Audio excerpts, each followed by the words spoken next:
Қызылорда мынандай лаунж бар екенін білесіңдер ма? Достар, мына ішінде не бар? Мына жерде аты Villa 1-2-3 деп жазылып тұр. Лаунж бар екен ғой мынау, я? Ішінде билеп жатқан адамдар бар екен. Мә терезесінен көрінбейді ғой. Ішіне музыка шығып тұр, ішіне кірікші. Ух ты, мынаяқтан брат кел. Давай кіріп кетейік.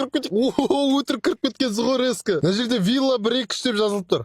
Мен дронды біреу алып қалып самасын. Мә мынаның іші жаңа жылға дайын тұр екен ғой, я? Қалада ең бір елка құрған осының іші ау деймін, я? Мен дронды айнадан көрсетейін ба сендерге? Наңғара. Красавчик қой, наңғарсаңашы дроным. Мына кабинка ау деймін, я? Мына жер қонақтар күтуге дайын тұр ғой. Мә дастарханды гүл қылып жайып қойыпты. Достар, 14-15 адамдық кабинка екен. Еще мына жерде караоке бар. Че там, братан, мінейін ба төбеге? Мына братанның артынан бар жатыр мен. Қаяққа бар жатыр мені? Кіре салысымен мынандай оформление күтіп тұр ғой.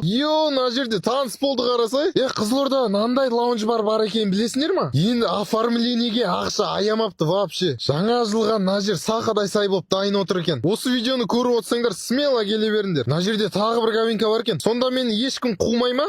Мынаның іші дейтін бөлек қой. Ұялмай келді. Мына жерде қонақтарыңмен отыра бересіңдер ғой. Ыдыстарының өзі кәдімгі необычный ғой. Достар, 26 мен 31 аралығында осы Villa 1-2-3-те керемет шоу болады. Сол шоудан бәрін қалып қоймай келіңдер. Достар, орналасқан жері Арай районы, Айнақұлова 30, Villa 1-2-3 деп тугиске жазсаңыздар шығады.